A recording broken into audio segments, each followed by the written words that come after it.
Ada ternyata loh beberapa pertanyaan fundamental yang mesti teman-teman pahami dan diketahui sebelum take action menjadi seorang content creator planner.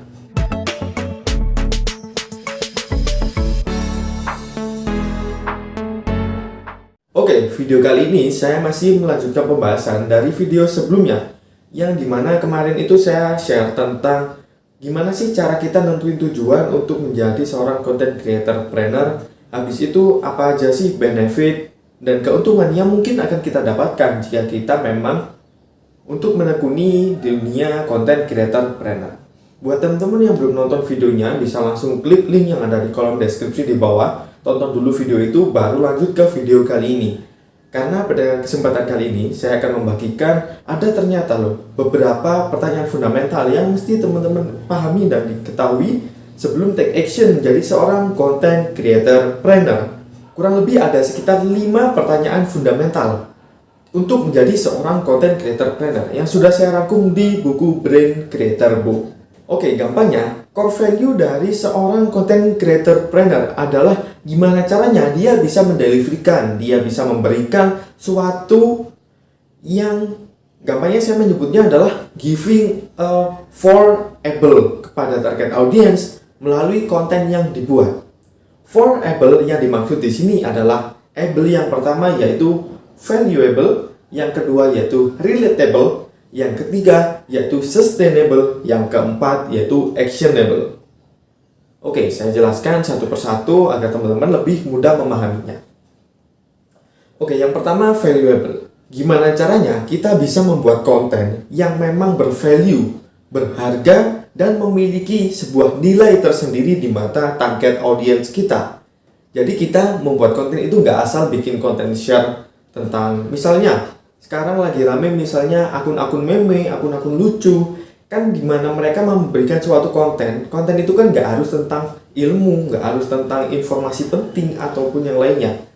Konten meme, konten lucu itu termasuk ke dalam konten entertainment, yaitu menghibur, memberikan sajian refreshing kepada si pembacanya. Itulah salah satu bukti ataupun contoh dari konten valuable. Kalau konten informatif dan edukatif itu sudah otomatis termasuk ke dalam konten valuable. Jadi ketika target market sudah menginvestasikan dan memberikan waktu kita, memberikan kuota, memberikan tenaga mereka untuk menyimak konten kita ini, harapannya setelah mereka menonton ataupun menyimak konten kita sampai selesai, mereka bisa mendapatkan value ataupun mereka bisa mengambil suatu poin dari konten tersebut. Contohnya, dari konten ini teman-teman nantinya akan mendapatkan poin-poin yang mudah dipahami. Misalnya, salah satunya sudah saya kasih contoh, yaitu 4 able dalam menjadi seorang content creator planner yang sukses. 4 able-nya apa? Valuable, relatable, sustainable, dan juga actionable. Masuk ke able yang kedua, yaitu relatable. Bagaimana caranya kita bisa mendeliverkan sebuah konten ini kepada target market yang tepat? Oleh karena itu, di buku Brain Creator Book sudah saya jelaskan dan ada juga contohnya. Gimana sih caranya kita itu bisa mendapatkan ideal customer, frameworknya sudah ada di sini.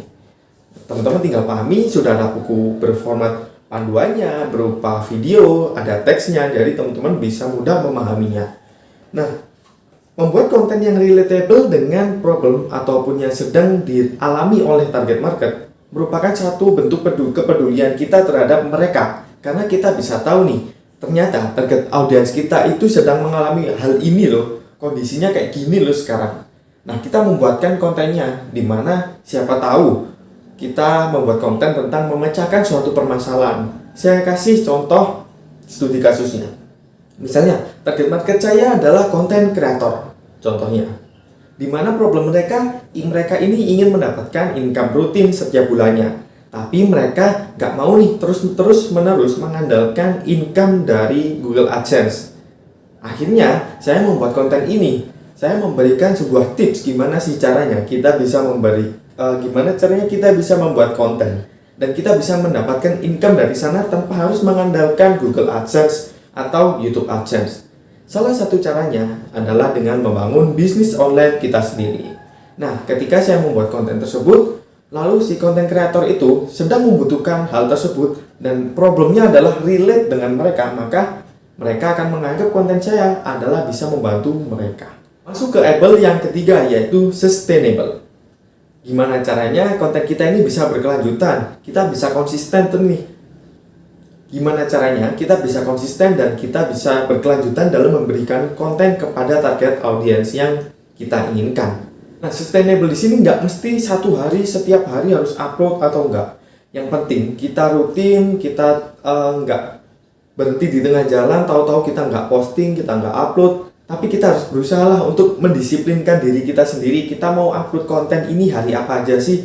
Kita informasikan ke target audiens kita supaya mereka juga bisa tahu kalau kita ini update-nya di hari apa aja, jam berapa aja, tentang konten apa aja. Kita harus sering-sering menginfokan kepada target audiens kita agar ketika first impression datang, misalnya ada traffic luar sana datang ke konten kita, mereka menyimak konten kita dari awal sampai akhir. Lalu mereka suka dengan konten kita. Maka, yang harus kita lakukan adalah kita menjaga mereka. Menjaga mereka adalah dengan menginformasikan, kita akan update konten ini di hari ini, di jam ini. Itu salah satu contoh kalau kita bisa konsisten dengan apa yang kita kerjakan. Yang selanjutnya, yang able keempat, yaitu actionable. Contohnya, saya membuat konten ini. Harapannya teman-teman bisa langsung ketika selesai menonton video ini dari awal sampai akhir, bisa langsung mempraktekannya. Karena informasi yang saya jelaskan di konten kali ini adalah goalsnya teman-teman ini bisa langsung action, jadi gampang untuk dilakukan. Contohnya, ketika teman-teman mencari sebuah solusi di YouTube misalnya, cara edit video menggunakan aplikasi KineMaster di smartphone misalnya, akan banyak sekali konten-konten yang memberikan solusi, konten-konten yang menjelaskan tentang tutorial cara mengedit video menggunakan aplikasi KineMaster. Nah, setelah si audiens mencari dari beberapa banyak video, lalu dia menemukan yang cocok, lalu dia bisa langsung action dan dia bisa menjadikan konten itu sebagai panduan. Nah, dia merasakan manfaat secara nggak langsung nih, dia bisa langsung mempraktekkan informasi yang ada di dalam konten tersebut. Intinya, semua harus berdasarkan market ya, bukan berdasarkan asumsi aja. Karena yang namanya asumsi kan hipotesis. Namanya hipotesis, agar bisa dibuktikan itu ya harusnya divalidasi. Gimana caranya, apakah konten yang kita buat ini berhasil atau enggak, works atau enggak, dibutuhkan oleh market atau enggak. Kita juga harus melakukan yang namanya validasi ide. Oke, langsung masuk ke pertanyaan-pertanyaan yang mesti teman-teman ketahui agar fundamental ini tuh sangat penting banget ya. Kita langsung masuk 5 fundamental question jadi the next level content creator. Jadi saya menggunakan yang namanya 5W plus 1H. 5W plus 1H yang pertama yaitu what the audience dream. Yang kedua, where the audience plays. Yang ketiga, who the ideal audience. Yang keempat, when the audience can get the dreams. Yang kelima, how the audience can realize that. Oke, saya jelaskan satu persatu. Mulai yang pertama, what the audience dream. Di sini teman-teman mesti tahu apa mimpi ataupun apa sih goals, tujuan yang diharapkan oleh target market ketika menonton ataupun menyimak konten yang teman-teman buat. Misalnya saya membuat video, misalnya saya target market, saya sedang mencari tutorial cara edit video menggunakan aplikasi KineMaster. Maka saya cari di YouTube. Nah, goal saya adalah saya ketika selesai menonton video tutorial, saya menjadi mengerti cara edit video untuk kebutuhan bisnis saya misalnya. Nah, jadi kita harus tahu target market kita ini menginginkan konten kita ini tujuannya biar apa. Yang kedua, di mana sih letak target market kita ataupun target audiens kita itu lokasinya ada di mana? Gak mungkin, saya ambil contoh kayak gini. Gak mungkin ketika kita ingin memancing suatu ikan, kita mau mancing ikan lele, tapi mancingnya di laut. Mungkin ada aja ikan lele di sana, tapi kan lebih spesifik ikan lele ada di mana? Di sungai kah? Di empang? Di kolam? Atau di mana? Sama halnya ketika target market teman-teman. Misalnya, bidang yang teman-teman pilih adalah tentang misalnya parenting, dunia keluarga, misalnya seperti itu. Maka di mana letak target market teman-teman ini berada? Kebanyakan mereka beradanya di Facebook misalnya. Ya udah, jadi teman-teman kejar mereka di sana dan buat kontennya di Facebook. atau di platform lainnya. Selanjutnya yaitu who the ideal audience. Siapa sih target audience kita yang memang kita inginkan? Ciri-cirinya seperti apa? Habis itu mulai dari gendernya laki-laki atau perempuan, lalu rentan usianya berapa, minat mereka apa, problem apa yang akan teman-teman selesaikan menggunakan konten tersebut. Habis itu nggak cuma berdasarkan laki-laki usia segini sampai segini, tapi kita harus tahu kita membuat konten ini untuk target market siapa. Misalnya, konten yang teman-teman tonton ini target marketnya secara spesifik saya tujukan kepada teman-teman yang sedang merintis bisnis online atau ingin menjadi content creator dan ingin mendapatkan income lebih tanpa mengandalkan dari Google AdSense atau YouTube AdSense, maka video ini memang saya buat untuk kalian. Lanjut yang keempat yaitu what the audience can gathering. Kapan sih si audiens ini bisa mendapatkan impiannya itu tadi?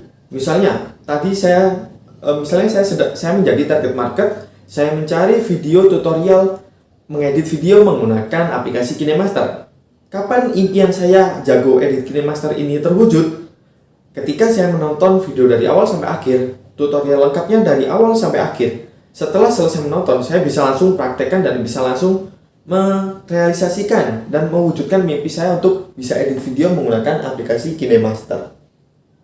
Selanjutnya masuk yang kelima yaitu how the audience can relate that. Gimana sih caranya audiens itu bisa mewujudkan impian mereka tersebut? Contohnya saya ambil teman-teman ini ingin mendapatkan income, bisa menghasilkan pendapatan rutin setiap bulan tanpa mengandalkan dari Google AdSense dan YouTube AdSense. Bagaimana caranya teman-teman bisa merealisasikan ini secepat mungkin? Ya, ketika teman-teman sudah memahami dan mempelajari konten-konten yang sudah saya buat. Salah satunya detail konten lebih lengkapnya kita sudah sediakan ada di Content Heroes Tribe. Buat teman-teman yang belum join, sekarang bisa langsung klik link yang ada di kolom deskripsi di bawah. Join, sekarang masih gratis dan slot masih kita buka. Kedepannya kita akan mengadakan challenge yaitu Road to get minimal income $100 per konten. Kita akan challenge gimana caranya kita bisa menghasilkan income minimal ya $100 setiap kontennya. Oke, jadi intinya teman-teman masih tahu ketika ingin menjadi seorang content creator atau menjadi pebisnis online yang kesehariannya adalah membuat konten, maka teman-teman juga harus tahu 4 label yang sudah kita jelaskan tadi. Yang pertama, membuat konten itu harus valuable, relatable, sustainable, dan yang terakhir actionable. Selanjutnya setelah memahami tentang fundamental konten, kita harus tahu nih, untuk mendapatkan target audiens yang tepat, kita harus memahami dan menguasai fundamental 5 pertanyaan fundamental agar kita bisa lebih maksimal lagi menjadi seorang content creator atau menjadi pebisnis online. Yang pertama adalah what the audience dream. Yang kedua, where the audience plays. Yang ketiga yaitu who the ideal audience. Yang keempat, when the audience can get them ataupun can get the dreams. Yang kelima yaitu how the audience can release that. Nah, dari beberapa pertanyaan, teman-teman bisa langsung jawab di kolom komentar di bawah. Kita diskusikan apa aja sih yang teman-teman bingungin dari pertanyaan ini, dari pertanyaan fundamental sebelum kita take action menjadi content creator planner. Oke, semoga bermanfaat. Saya Gua Dimas dan sampai jumpa.